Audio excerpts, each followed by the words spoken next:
Hey, what's going on, folks? Bienvenue. My name is Wade, and this is Sabine River Valley. Well, y'all know what day it is. That's right, it's Flail Mower Friday. And I just happen to have a brand new flail mower sitting right over here for you. So let's go check it out.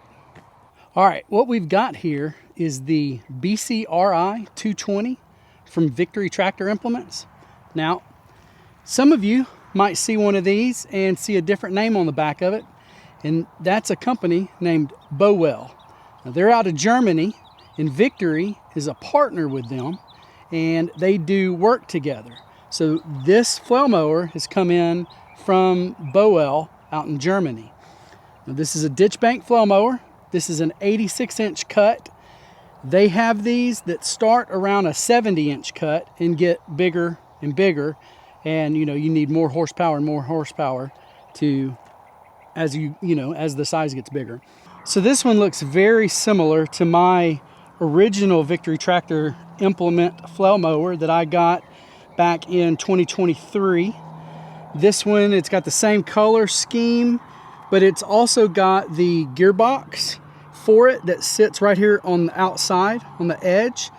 That gives you the maximum reach out when you do it that way.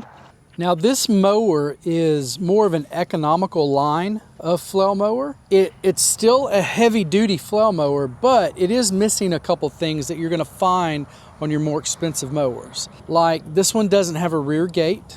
It is missing the hose management that a more expensive one would have. But again, it's still a heavy-duty ditch bank flail mower. It is made out of some super thick material, and it's got 1,300 gram hammer blades on it. These are big hammer blades. So this thing is going to do the work. It's just that it's missing a few things, but it's also gonna save you a chunk of money if you're looking for something like that. The total weight on this sucker is 1,664 pounds. That's a beast. You have to have a Cat 2 tractor to use this flail mower. And as you can see, it's in a lot of pieces at the moment. So I'm gonna have to put this sucker together. And it's 95 degrees right now. And so I'm not very excited about this. And I don't know why Victory keeps doing this to me. Why they do me dirty like that? I don't know. But anyway, so let me just go ahead and get started, get it put together, and then we'll go over some stuff, we'll set it up, and get to see what kind of cut it can do.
All right, another day, another dollar.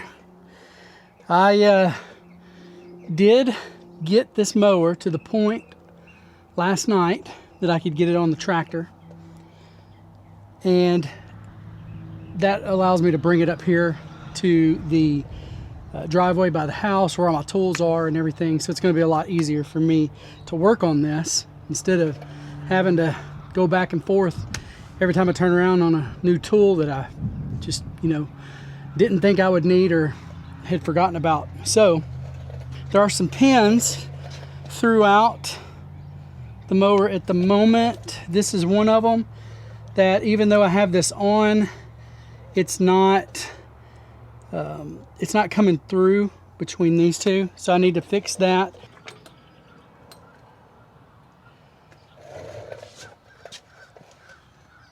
I wonder. I wonder. All right. Oh, yeah. So I got more movement than I had.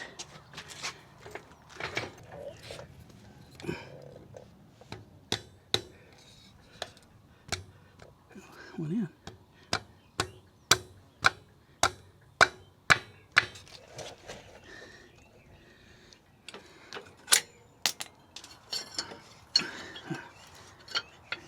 And that's completely free, but it was kind of already with.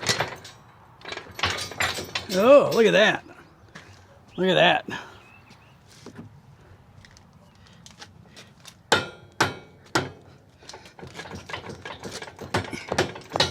Ha-ha! Got it. Boom. All right. Just so you know, it is 95.4 degrees right now. 80% humidity, and the real feel is 109.2. That about killed me yesterday.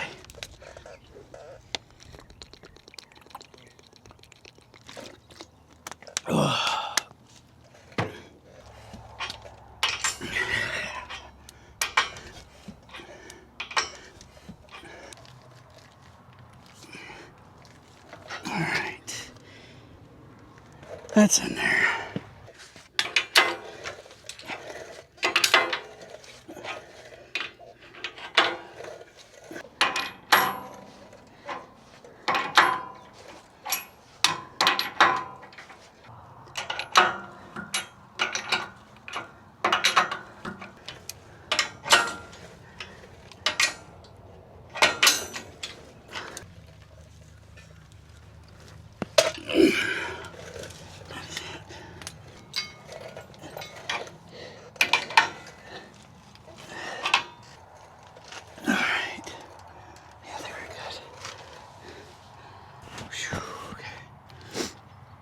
All right, so now I'm just going to go ahead and add the flow restrictors to my hoses here.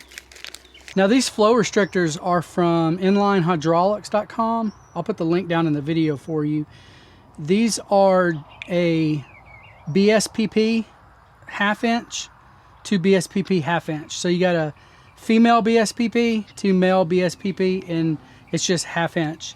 On a lot of the hoses, when you have an import that are coming in from England, Germany, China, any of those countries, Italy, BSPP is a real popular thread over there. Just anywhere else outside of the US, really, BSPP is very popular. So when you're importing stuff, that's usually what comes on it when it comes to hydraulics for tractors. And that's what these hoses are. So what we're going to do is we're going to take these off, and we're going to put the flow restrictors in the path there. And what that'll do is it'll just let us smooth this out. This Flail Mower is over 1,600 pounds. That is a lot of weight. My tractor can do that. My tractor can absolutely carry that. But it's still a lot of weight, and it's a lot of weight being shifted out to the side. That's going completely over to one side of the tractor. And whenever you move this out, if you don't have anything to slow those hydraulics down, this sucker will just fly out there, and it'll feel like it's going to pull the whole tractor over. Now, again, This tractor is built for stuff like this, but over time, there has got to be the amount of force that is being applied. There's got to be damage being done if you allow that to continue to happen. And so, number one, I'm trying to protect my tractor. Number two, it's not comfortable when you're in the tractor. So I'm trying to fix that. I'm trying to make this a little bit more comfortable. Number three, those settings where you're trying to move it out, sometimes you want to get it in the right spot. And if you're trying to move it and you don't have something in there in the way to slow that down, you can't get to that perfect spot. You're pulling, pushing on the handles, and you never quite get to that perfect place. Well, this allows me to do that. It allows me to adjust that as finely as I want it. Did you know that there is another name or another standard that you can refer to British standard pipe like BSPP? If you see a G 1/2, it's a BSPP 1/2. That's what that is. So sometimes you might see G 1/2, or sometimes you might see 1/2 BSPP written on something, but those are the same thing.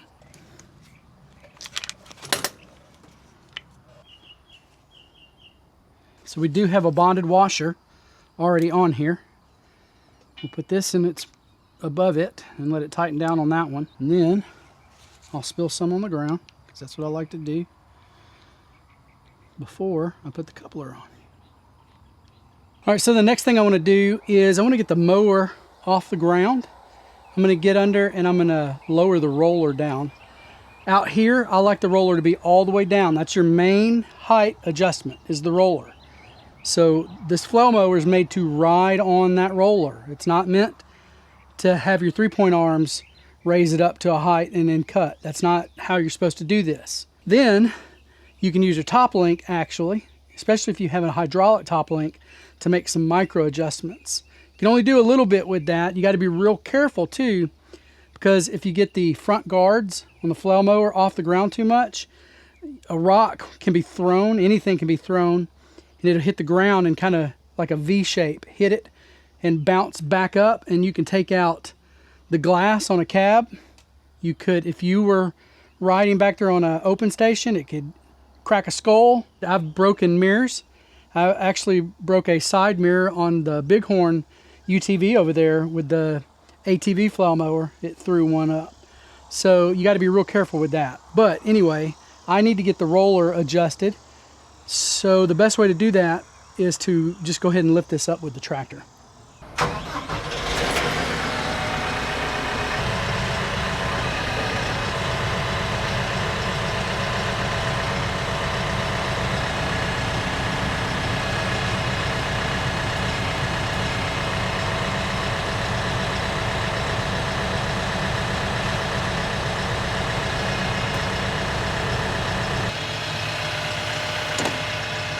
I should probably hook up the top link.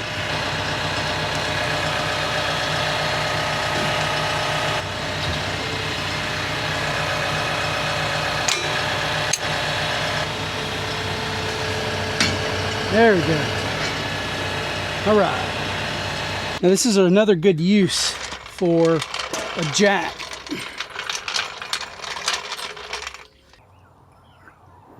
There we go. Ah, man. All right.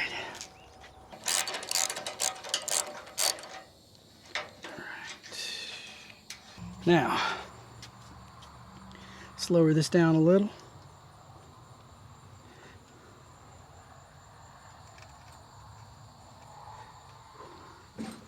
Oh, oh.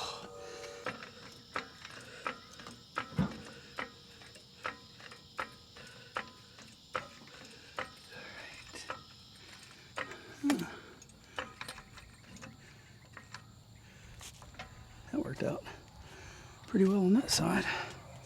Get this through here. Look at that. That worked out great on that side. Haha. All right. All right. So for some reason, when they shipped this, they didn't put the skid on this side, which makes no sense to me. There was no need to not put it on there. So So I am going to have to install it, but I'm missing one of the bolts. Just put it on there. Just ship it with it. Just have it on there ready to go. That way you don't lose bolts. So let me explain something with these. These skids are not meant to touch the ground. They're not supposed to touch the ground. You are not supposed to ride the mower on these on the ground. These will destroy whatever they roll over. They will leave a trail of destruction behind them if they touch the ground. These are a last-ditch effort to protect the blades in here in case you're mowing over uneven ground or there's humps or bumps somewhere in there. If your mower is going to touch the ground, you do want it to touch this instead, but you want it to come back up immediately. You don't want it to ride on that. This is just there. This should be set just below your blade so that it'll hit this instead of hitting the blade on the ground. That's all this is for. Do not ride this on the ground when you are mowing, or you are going to destroy whatever you're mowing. You're going to destroy that ground. All right, as you can probably tell, probably due to that thing right there, it got dark on me. So I'm gonna have to get back to this in the morning. But we got a lot of stuff done, and I think we are pretty much, we're close. We're real close. There's 3 things that I know of that need to be done. The gearbox, we got to put gear oil in there. Our nipples, we got to grease our nipples. Grease your nipples, folks. Grease your nipples, grease your nipples, grease your nipples, grease your nipples. Whatever, put some grease on your nipples, folks. Because if you don't, they're going to rub raw and something's going to break. So make sure you put grease on your nipples. And then we got a PTO shaft to cut. That's the 3rd thing. So I think that's it. So, well, that's going to be it for me at the moment, but you should probably be seeing me again right about now. So one of the very first things you're going to want to do with your flail mower when you finally get it hooked up to the tractor, and this is even before you put the PTO shaft on it, you're going to want to move it out to the side. You're going to want to do all the angles with it, and you're going to want to watch your hoses. It's very important to make sure that your hoses are not, they're not tight, they're not in a bad position. You need to look at all of that, and you need to figure out if you're going to have to do some type of hose management on there to protect those. You don't want them dragging on the ground. You don't want them getting underneath and getting under the mower while it's actually mowing, which I have done myself. So you want to be very careful with that.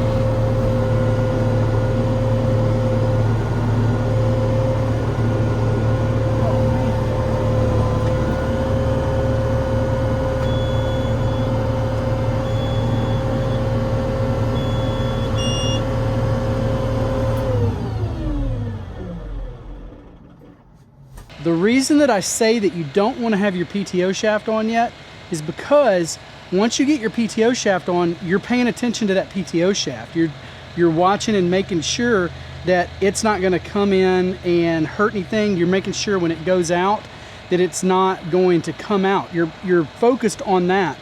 And you might not be thinking about your hoses when you're doing that. You might be so focused on that that you're not paying attention to your hoses, and something can go wrong.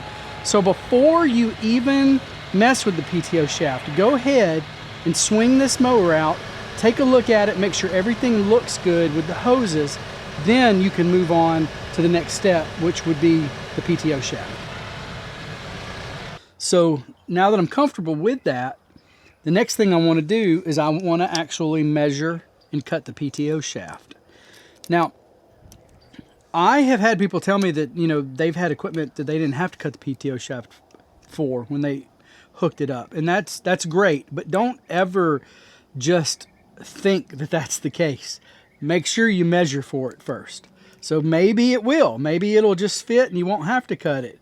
But always measure first, because if you hook this up with that PTO shaft connected and it's too long and you drop whatever implement you are to where the shaft becomes its smallest size and it can't get any smaller, but it still has more room to drop, then it can shove that PTO shaft through your gearbox on the implement or on the tractor side. It can really damage some stuff. So always measure for your PTO shaft. Now I've got the tractor on because with a ditch bank flail mower, I might need to move it in, out, or in to get the shortest distance here, and I don't know what it is yet. So what I've done is I've kind of centered it up right now between it, like put it right behind it to see how far apart that is, and then I'm going to pull it in some and see how far apart that is, and to see if the shortest if it's right behind it, or if the shortest is as it comes back on around. So I'm going to measure this 82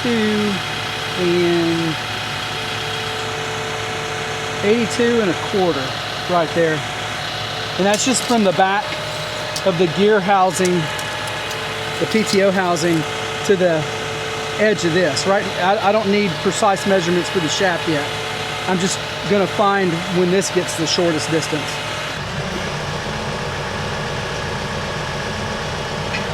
I'm at 73 and 5/8. So that's a lot shorter right here. So even though it's not right behind the PTO shaft on the back of the tractor, you know, they're not lined up perfectly, it's still a lot shorter pulled in right here.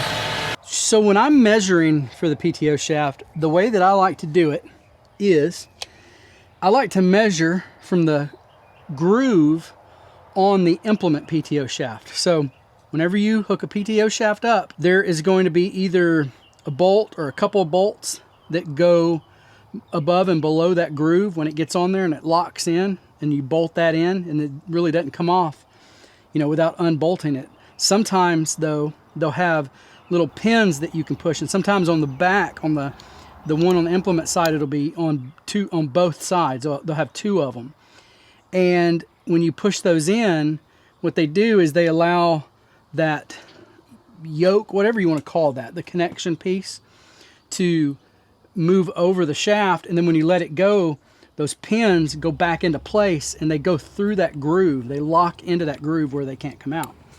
So what I like to do is I like to measure from the groove on this to the very tip of this PTO shaft, but then I like to subtract some from that. So depending on how long the shaft is, I might subtract 2 inches. If it's a short shaft, if it's a real small tractor and a short shaft, I might only take 1 inch extra off.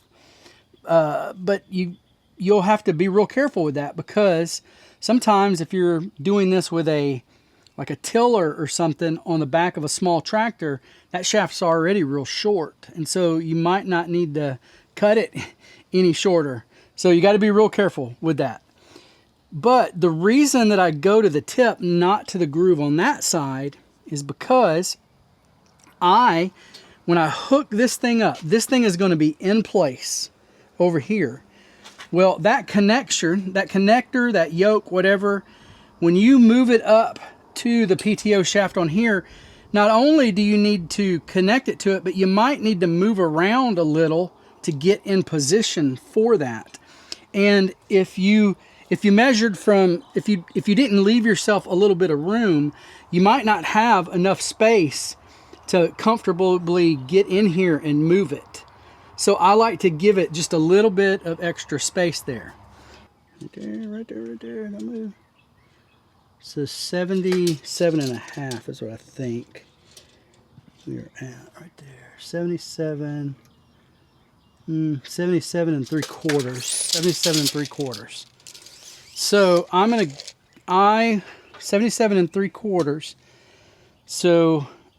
I want 75 and 3/4. That's what I want. Hey, let's measure one more time. All right. Measure twice, cut once. I think is what they say. 77 and, yeah, 3/8. I mean, 77 and 3/4. I don't know if I said eighths or not, but that's 77 and 3/4. All right, so 77 and 3/4. So I've got this laid out on a table here, and I've got some sawhorses just kind of stood up next to it, just leaving a little bit of pressure on those ends so they'll stick straight out. Now on this side, I'm using a zip tie right where that button is, right? That's where that groove is going to be. So I'm going to treat that as the back, the part that goes into the tractor implement at the moment while we measure. And then I'm going to measure from the other side and come down to the end. And so we are at 71 inches. Wow. So 71 inches. So if you subtract the length of that PTO shaft from the distance of the gearbox on my implement to the back of the tractor, and then you include the extra 2 inches that I want to remove, I'm at about 4.5 inches. So I don't necessarily need to cut that PTO shaft. I could hook it up and go on with my day. But there's something else that I want to add to this. That PTO shaft is heavy. It's a long one. And I know it's not one of these batwing PTO shafts. It takes 4 people in a weekend to get connected. But still, on a hot day like this, when you're down there under the tractor and all you want to do is get to cutting, something happens and you can't ever get it hooked up quickly. Well, there is a solution for that, and that solution is the PTO link. So this is a coupling system for your PTO shaft on your tractor.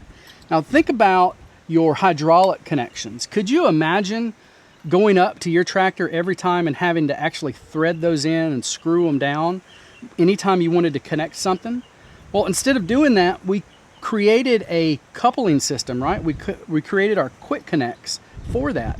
And this is exactly what this is for, but for your PTO shaft. This allows you to take that PTO shaft, lift up in it, just kind of align it in these holes, and then you can take the weight off of your hand. Now it's sitting there and you can complete the connection, turn it, and lock it in. This is the HD system of their Quick Connect, but it's actually the newer version of that. I believe they're going to call this the HD Plus. And this one has these spring-loaded quarter-turn pins built onto it. So basically, what you can do is leave them out. Don't lock them in place. Just leave them out like this. Take your shaft, place it into the coupler, push back on it. You'll see the spring-loaded pins go backwards, and then turn, and it locks automatically for you. So used to, you had to turn it in and then put a pin in to get it to lock, but you no longer have to do that. Now when you're done and you want to take it off, you can just take these pins, turn them that quarter turn on each side, and now it's unlocked. You don't have to hold anything. There's nothing for you there that's going to make this difficult. You just turn, pull apart, and now you're ready to go. Now some people like having that pin. They think that by putting that in place, it makes it a little bit more secure. And technically, you don't need that with this new system, but if you have a pin or want a pin, there's still a place on the HD Plus system that you can put a pin in if you want to. So you still have that option. But this right here is one of my absolute favorite additions to a tractor now, because I have fought with these PTO shafts for so long, especially these heavy ones on these ditch bank flail mowers, and this makes this system so much simpler. But when you add one of these, you are adding 5 inches of length in there. And so you have to account for that when you're cutting your PTO shaft. So even though mine is about 4.5 inches right now to where that I like it, I still want to go in and take at least 1 more inch off to make that even more comfortable and know for sure that I'm not going to damage anything when this thing is connected. So let's go in there and take 1 inch off this PTO shaft, and then we'll be ready to go.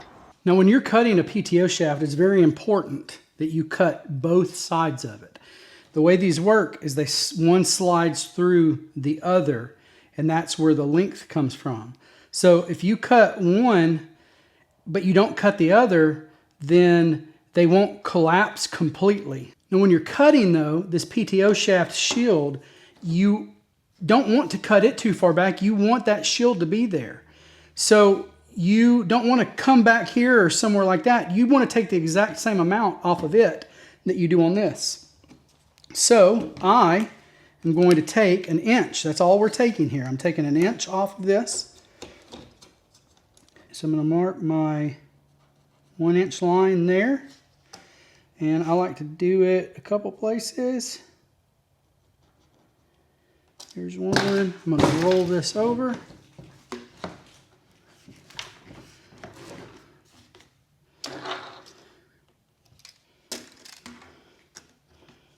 Mark it. There's 1 inch on that. All right, so now I have 3 marks on this. It'll make it easy for me as I'm cutting around this to stay true to that. So let me cut this first because that's the first thing that you cut.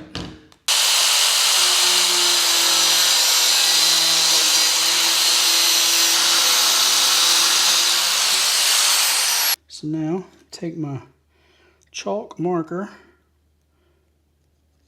and I'm going to measure 1 inch on this.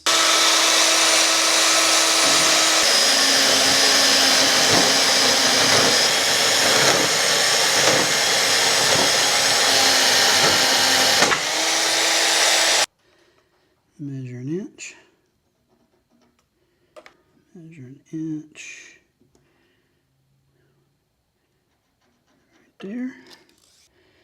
And then measure 1 inch right there.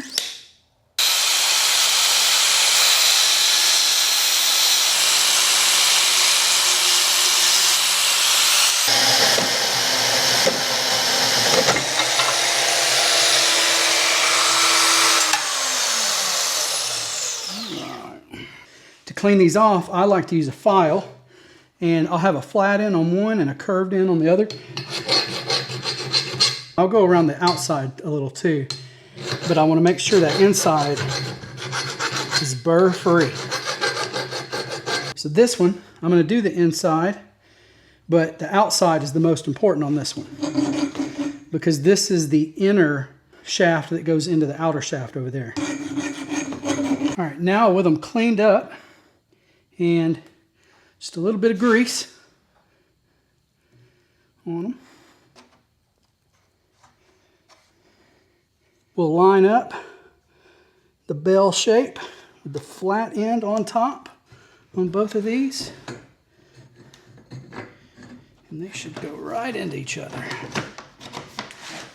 All right. And now we're down to 70 inches, so we're 1 inch shorter. And we are ready to install this with the PTO link on the tractor. All right, so now we take our PTO shaft, we take the end with the shear bolt on it, the inside here. We just kind of get it on where it'll sit there now. Just slide it forward so it locks on. Next, we're going to take the tractor side PTO link. It has a collar. We're going to pull back on that collar when we push it on to the tractor. And I'm going to turn the quarter locking pins until they stick out now. So now they're spring loaded. Then we're going to take the other end of our PTO link and put it in to the shaft. Let it lock in like so. Then we can take our PTO shaft, the coupler, and put it in together like so. Take a shaft then and turn it. Boom. Clicked in, ready to go. Now, how easy was that? Look folks, if you would like to get your own PTO link and make connecting your implements this easy, I have a QR code here that you can follow. Just scan that with your phone, click the link that pops up, but also you can go into the description of this video and follow the link there. If you click on that link, if you get to them through that link, you're gonna save 5% on anything you order there, except for the Pat's Easy Change. That's separate, but everything else on their website, you'll be able to save 5% just by following this link. I also have a coupon code, I believe. So if you come in from a different way and it doesn't show up, you should be able to put SRV in there as a coupon code and it'll apply the 5% also. But if you would like to make hooking up your PTO shafts this easy on your tractor, you should definitely get you a PTO link. All right, folks, so I'm pretty much ready to use this mower. I've got everything done on it. It's ready to go. But while I've been setting this up and doing a few other things, my tractor hit the 50-hour mark. So I think I'm actually right at 55, like 55.0 right at this moment. So I'm going to change the engine oil real quick, and I'm going to change the gear oil in the front axle. I've already done the hydraulic fluid. So let me get this done, and then we'll get out there and actually use this mower. I hate doing this so much because where they put these ports, the drain plugs shoots directly at the frame, and it shoots. It is not a slow process. Let's see if I can. Okay. I got one of these bendable funnels. Oh. Ah. There we go. There we go. Oh. Crud. Ugh. Every time. Every time.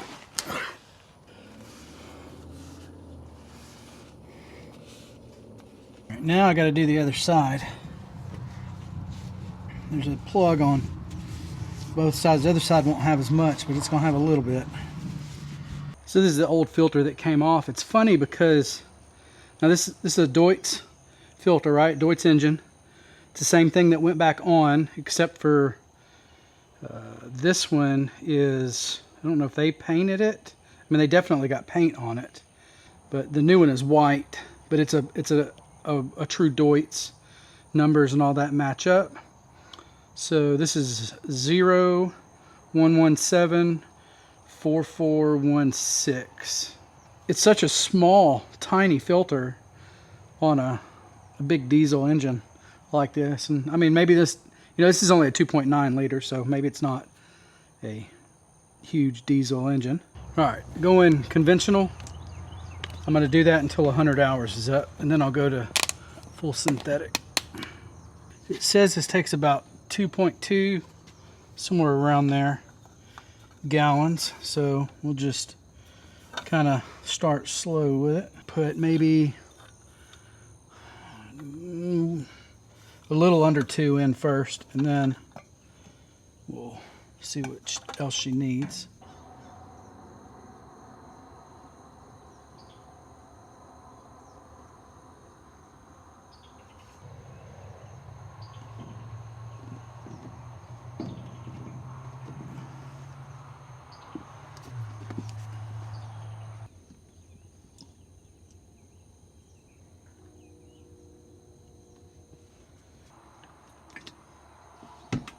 We've got about half a quart left in there.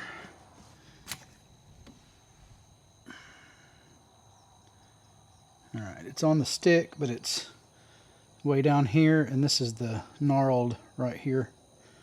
So it's way down there. So I'll add the rest of this, I think.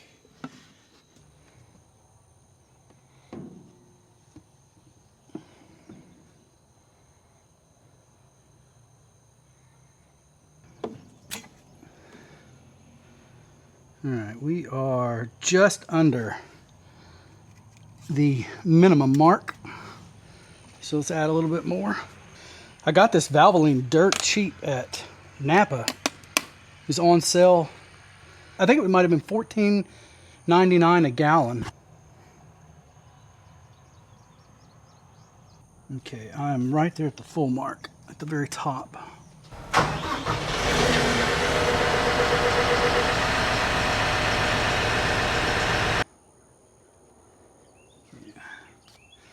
I'm gonna put a little bit more, just a touch more in there.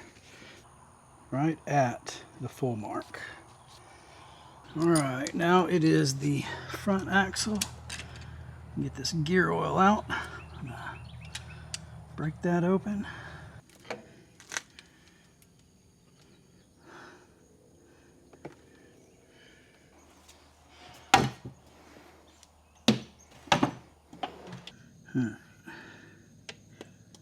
There we go.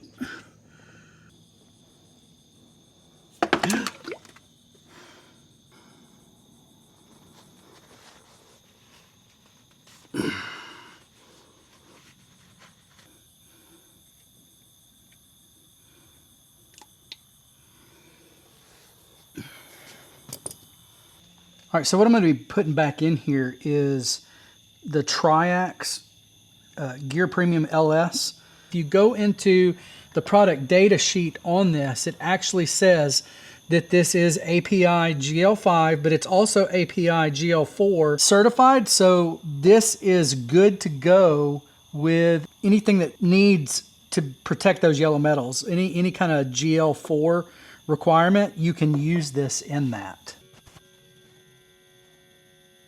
So this is going to be a super slow process. All right, it is right there at that very top mark. And I'm going to drive this just around for a minute and see if any of that will drain down into the wheels. I've rotated the wheels, but I don't know if they're full down there. Last time I did this at night, she didn't start. Well, she started, but she wouldn't move, so hopefully that doesn't happen this time. All right, so I drove it around, and it's right there at the top line. So I'm going to go with it.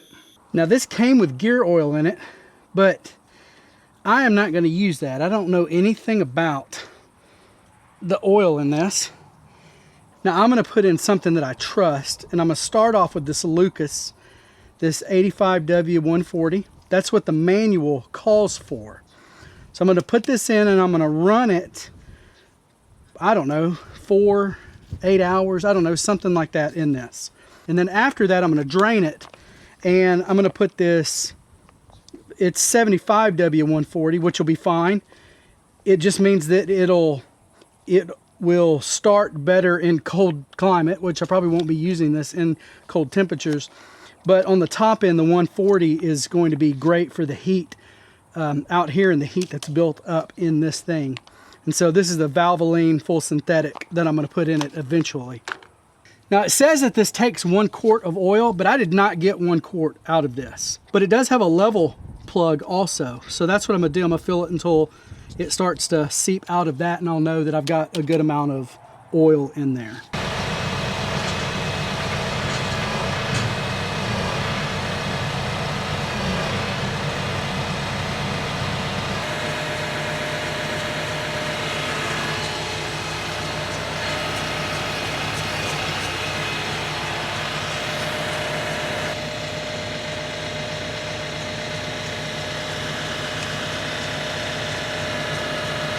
I think that'll be all right.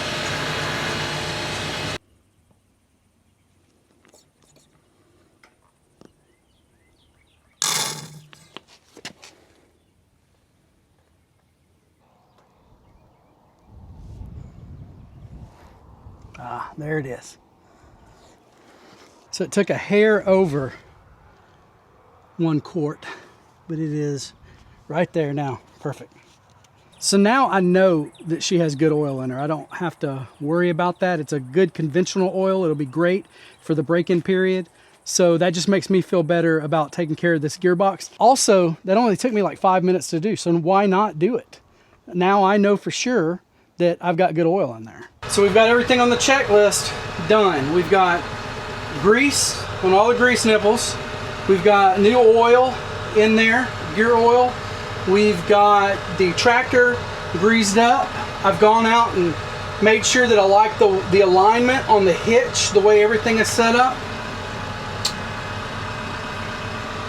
I don't know of anything else that we need to do, so I guess let's just go ahead and start cutting with this thing.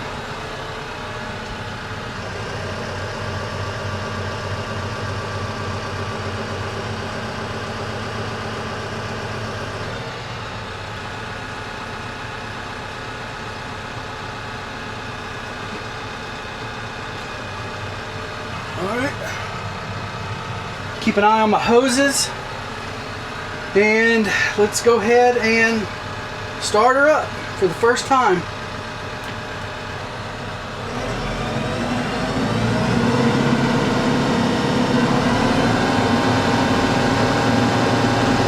All right, here we go.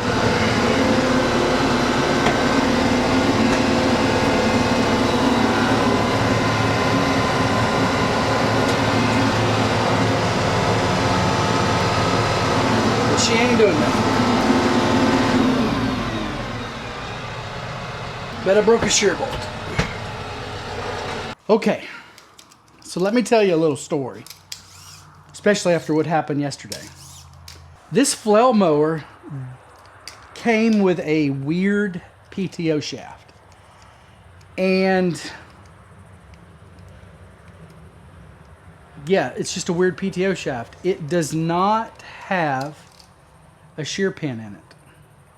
There's no shear pin on either side of this. So I contacted Victory, and they said that Bowell recommends using these without a shear bolt. But if you want to have that protection on your tractor, they can recommend adding a slip clutch to it. So it's weird to me because I've never seen a PTO shaft that did not already have a slip clutch built into it not have a shear bolt. I didn't even know that was a thing. So anytime you were hooking up a PTO shaft to a piece of equipment, make sure it has a shear bolt or it's got a slip clutch on it.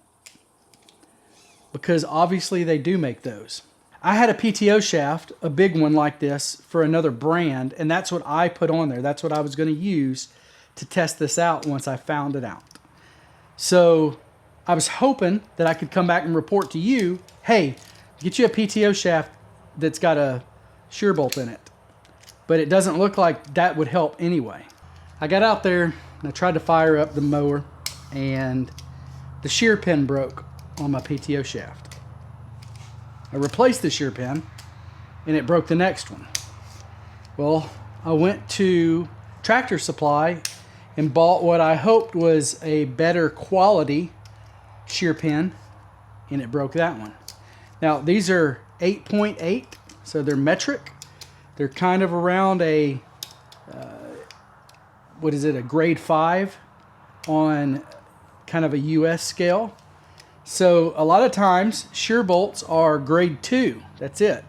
But on some of these bigger pieces of equipment, you will see a grade 5 or a grade 8.8 if it's a metric system.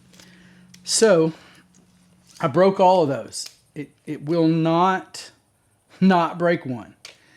But I'm not putting anything stronger on that PTO shaft. I will not do that. I don't know if it would tear my tractor up, but I've heard enough horror stories that I am not going to put a grade 8 or something like that in there. So you're going to need a slip clutch if you're going to use this mower and guarantee that you're not going to hurt your tractor while using it. Now, I happen to have a slip clutch already here, and I'm not a big fan of these. It's not that I don't like the slip clutch itself. The slip clutch itself is a great piece of equipment. The problem is that you have to maintain these, and you have to maintain these seasonally. So like, I would say at least once a year. So every spring, when you're ready to, usually you see these on tillers, right? Every spring, when you're ready to go till up whatever you're using, after it's set out for a year, the clutch pack in here gets any kind of corrosion on it and it won't slip. Well, now you've done exactly what you're trying not to do. You've allowed all that force, if something is hit and that won't move, you've let all that force go back either to the gearbox on the tiller or whatever you're using it on, or it'll transfer that to the tractor and it can do damage. So if you are going to use one of these, you have to maintain it. Please maintain this. Now, since I'm doing that, I have to cut this PTO shaft again to make it fit. So I am going to measure this out. I'm going to measure it from the bolts. So this kind has the bolts that go through each side to lock it down on the gearbox. So I'm going to measure it from those bolts. And then on this side where the shaft is that the PTO shaft is going to connect to, it's got the groove. I'm going to measure it from the bolt to that groove, and then I'm going to take that off of this shaft. So center of the bolt there, center of the groove. It's about 4 7/8. So I could just take off 5 inches. So another 5 inches. So just like on the PTO link, we took out 5 inches. Now I get to take off another 5 inches for this.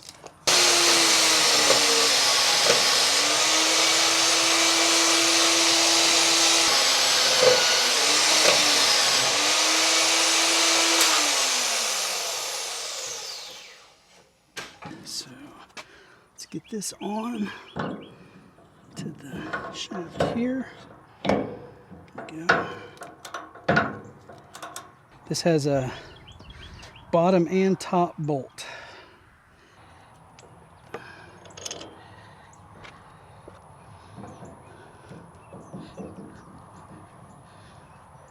I think I'm gonna have to persuade it. There it is. Yeah, it wasn't much, but I did have to talk it into going in. Okay, let's see if the other one needs the same type of persuasion. Yep, I think it's going to.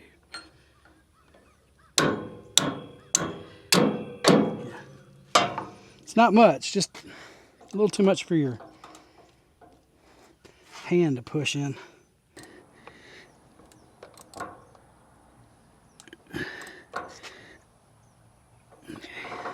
Okay, so what I'm going to do here is I'm going to loosen up these springs. And what that's doing is it's relieving the tension on the clutch plates in this.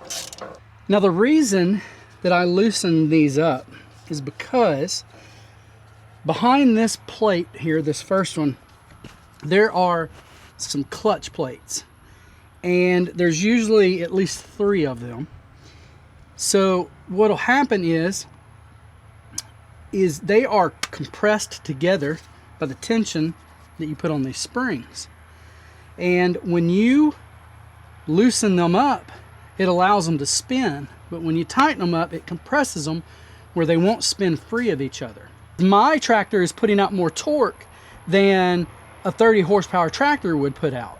And so I need it to match that, because if I don't, then those plates are just going to keep slipping. They're never going to stop slipping. I want them to not slip until it's more torque than what should be being put out from my shaft, right? So anyway, that's what you tighten these down for. Now the reason that I'm loosening these is because the first time you ever use one of these, and then seasonally, or I've seen some that say if you haven't used it in 60 or 90 days, you need to redo this. You need to burn those clutches in. These things, they'll stick together, especially if you leave this outside and you get any moisture in this. They will stick together and they won't act the way they're supposed to. They won't release. And so when that force comes through, the torque won't break it. It'll go straight to your tractor and damage your tractor. Well, what you do is you loosen this up and you run this and you burn those in so that they are free. If there's any kind of corrosion or anything that's got them in there, any kind of paint from being new that got on this, that will all break free, and then it's ready to go. It's ready to be tightened back down to the proper the proper torque setting that you need. So I'm going to take a paint marker, it's a nib marker, and I'm going to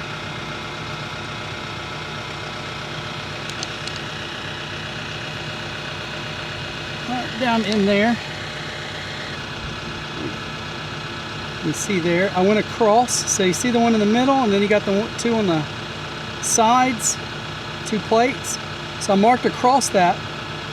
So if this thing is slipping, after I get in there, because I've got it so loose, those should not line up anymore.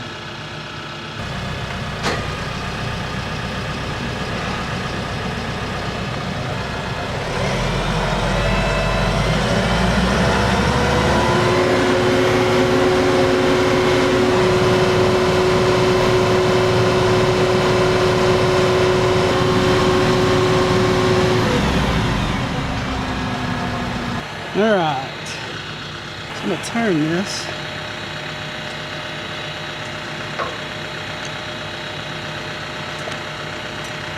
Oh, there we go. So there's one on the side. So it's not lined up with the front or the back or the middle. Let's see if I can find another one. Oh.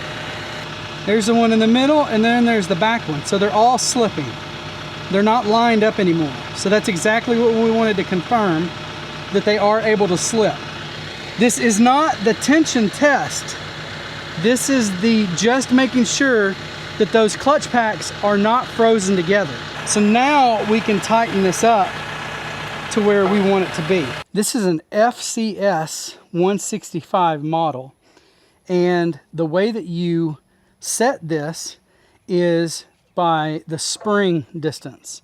You want to get that torque on these springs so far where they change that distance of that spring.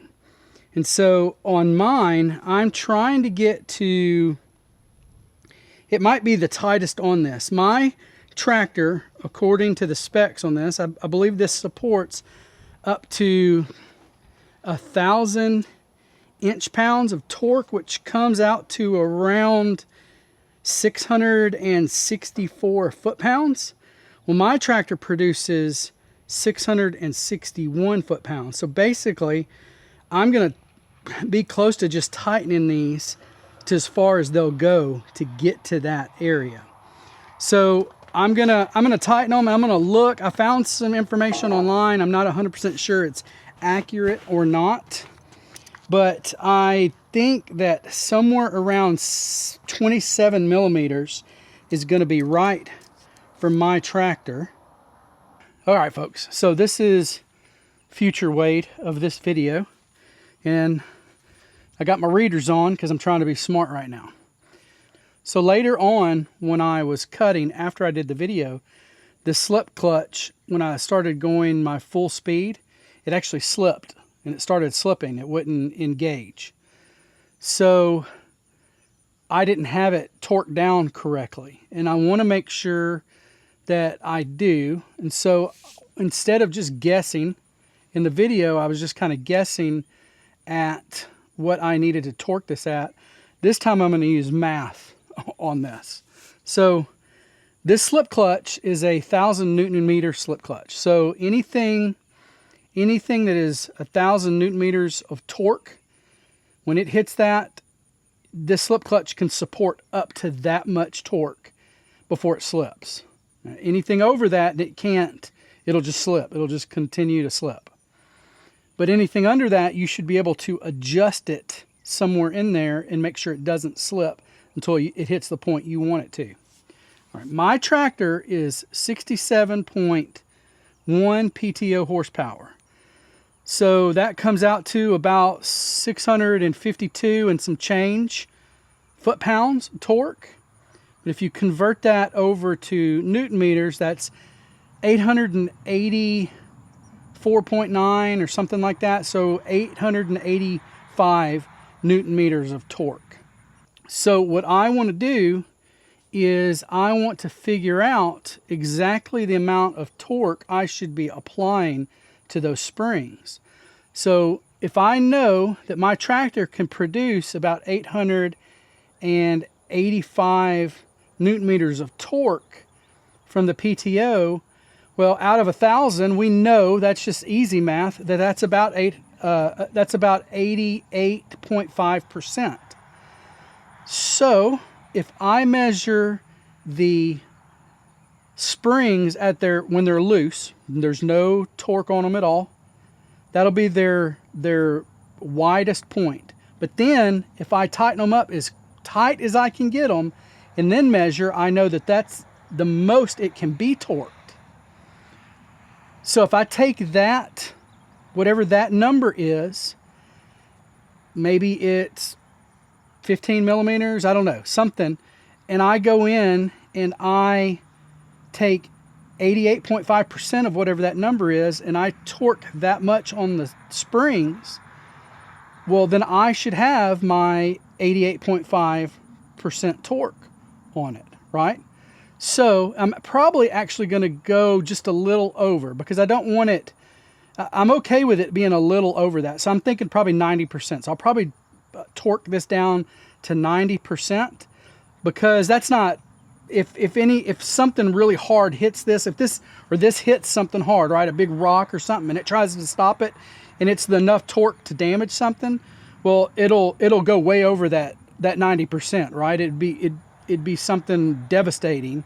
And so 90% should be just enough, because if I'm at 88.5 and I hit 90 and it finally slips, I should be good there. So that is the plan. I hope that makes sense.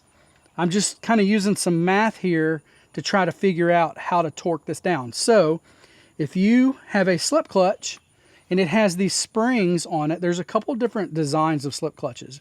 But if you have one that uses these torque springs on them, then, and you don't have like a document, something from the manufacturer that tells you how to torque that down, you should be able to use this process. You should just be able to math it out, use this process, and figure out the amount of torque. Now, I could be wrong. If somebody out there is smarter than me at this, you want to leave a comment on the right way to do this, please, by all means, do that. If you saw anything, heard anything wrong in my math, please help us out in the comments. But I really do think that this is the way to figure this out without having some type of document from the manufacturer.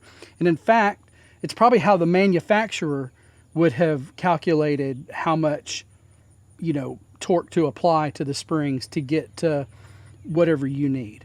And remember, the amount of torque that you need depends on your tractor's horsepower. It's not nobody uses the same amount for every different tractor. It's always dependent on the horsepower output of your tractor. And so we're talking about PTO horsepower here. So whatever the PTO horsepower output is on your tractor, you have to plug that in to the math to make this work.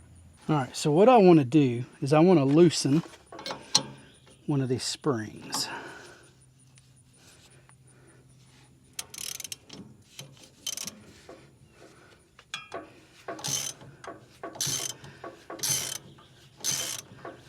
I'm going to loosen it all the way.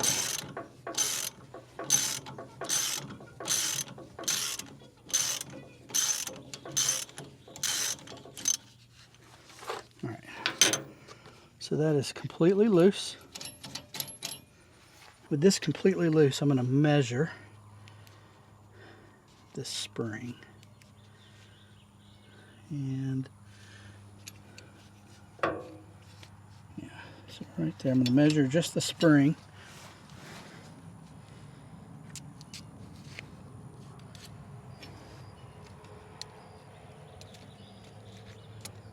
There we go.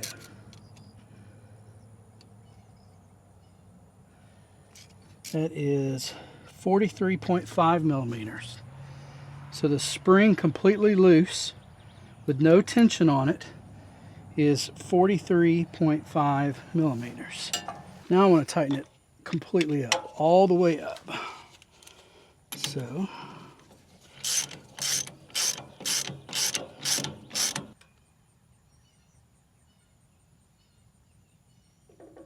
okay, that's it. Now we're going to measure and find out what size it is when it's completely torqued. As I can. So 32.3 millimeters all the way torqued down. So we know completely loose it's 43.5 millimeter, and completely torqued, it's 32.3 millimeter. So let's do the math here and see if we can figure this out. I know that the springs, when they're loose, they are 43.5 millimeter in length. When they're completely torqued down, they're 32.3 millimeters in length. So that's a distance of 11.2. So I need 11.2 times 0.9 for 90 equals 10.8. So I need to get it to 33.4 millimeters. So it can go down to 32.3, but I need to get it to 33.4. So let's do that. All right, so I'm going to take my caliper, and I'm going to go ahead and extend it out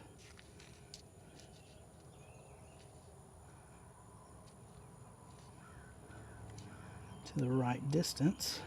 All right, 33.4. All right, so let me lock this in place. So now that's what I want to get to on this is 33.4. It's already so close. Come on. Okay. Oh man, that's like almost there. Yeah, I'd say that right there is 33.4. So that should be torqued down to about 90% of what these springs can totally be torqued to. And that's what I'm going to set each one of these to. The cool thing is, if I look at these other springs, I messed with that one a second ago, so we'll go to this one. There's definitely, I don't want to mess up my caliper, but there's definitely a lot of room. Go to this one. This is the one I didn't torque. That's the one I torqued. Yeah, so this one is torqued further down. This one is further back. It's not torqued enough. Definitely.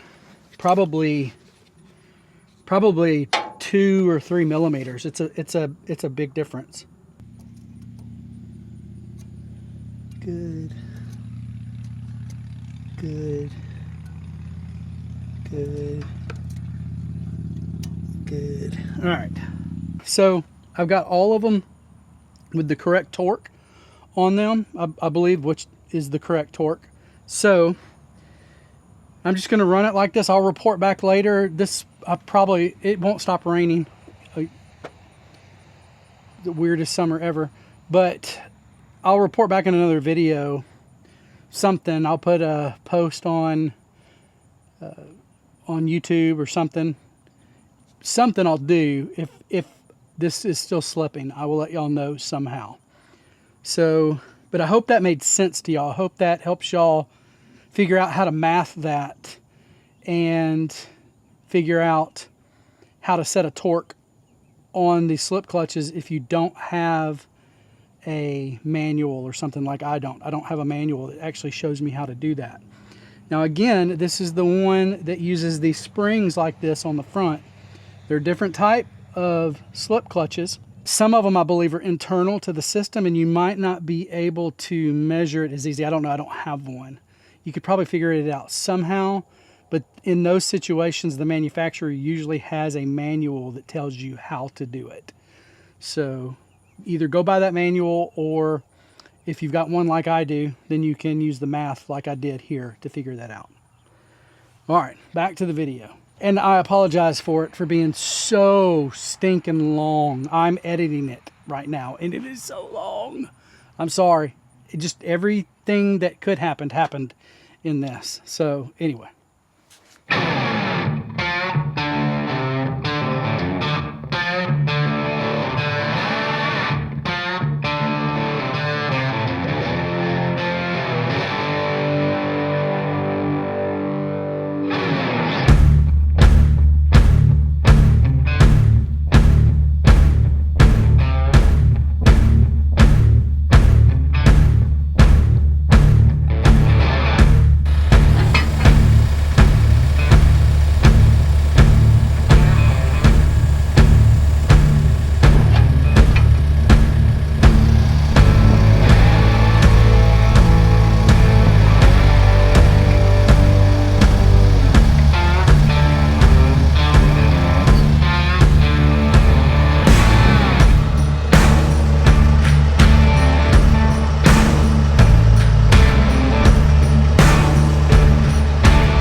backer on up in here.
know it's just thick grass, but it's thick grass.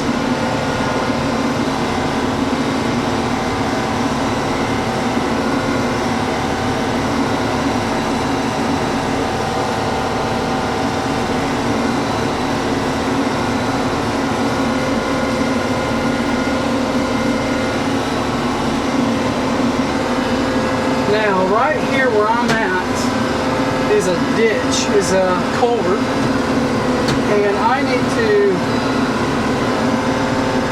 make sure that this stays up a hair right over that. So I'm going to go slow across this. Right there, I'm on top of it. There we go. Alright. Yeah, finish it out.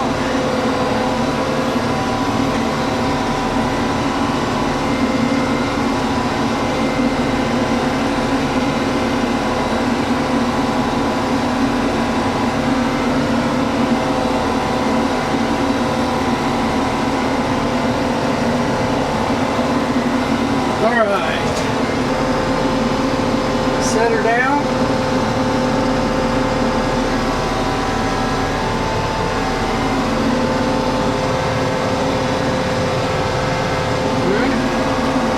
Going to follow this.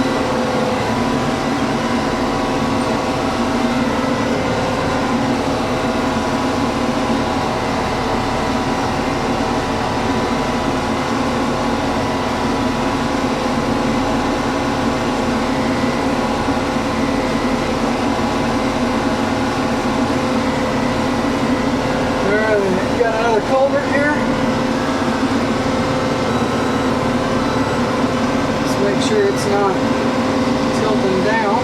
Just go over that. There we go.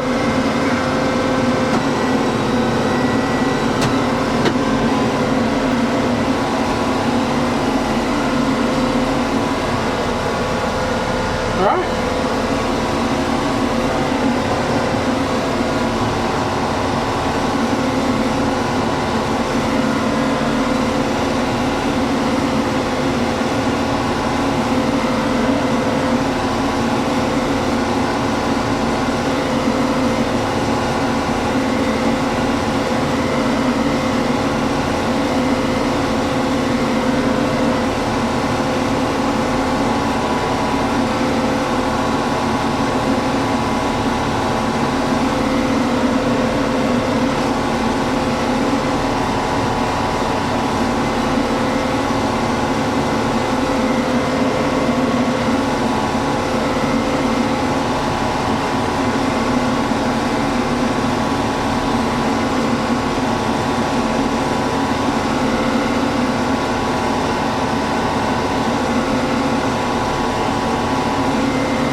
She's looking good.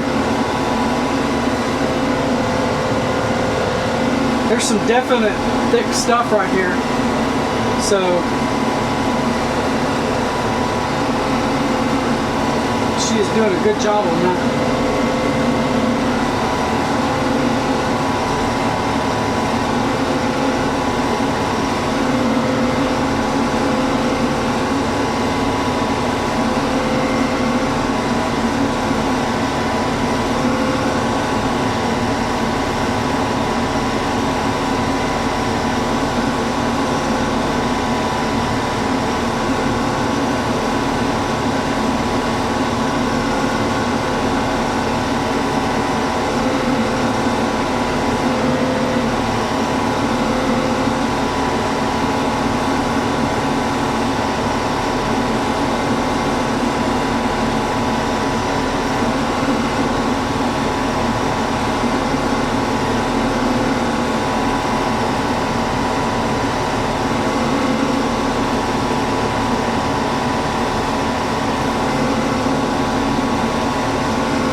So now that I've put this thing together, I've set it up, I've used it, what are some things that I like and maybe dislike about this mower?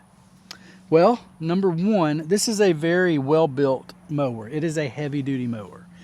This thing has some major steel in it. The welds on it look really nice across the whole thing. It's just a good heavy-duty mower, and it's going to do a good job if that's what you're looking for. Another thing that I really like on it is the way the roller sits on it. When you have it set in that lowest position, it gives me a really good height for cutting pasture grass out here. It's not super low. I don't need that. I'm not trying to win yard of the month out here. So this is just great for cutting an area like this. I like where the gearbox sits on this. It's way out there on the outside so you can get that maximum shift over to the side. That's a great place for that. Also, one of the things I like on this is the belt box. I love how easy it is to get into it. It's just a couple of bolts. You can remove that. You're in there, you're checking your tension, you're doing whatever work you need to do in there. There's no big supports that you have to unbolt to get in there. It's just very easy to access that, and I really appreciate that. One of the things that I think they did really well with on this Flail mower, and you don't see this across the board on them, is the supports they put in for transporting this mower. So if you want to transport this and you want this in the air, up in the air when you're doing it, because this thing hangs off to the side, even when it's pulled into the tractor, it hangs off to the side, and it might not work well on a trailer that way. But if you're going to trailer this connected to the tractor and you want to have this up in the air while you do that, this actually has supports and pins to help you lock that in. So you're not relying on the hydraulics of the mower to keep that up in the air. You put that pin in, and then it's going to stay up there until you remove that pin and want it to come down. It has the same type of support for swinging out.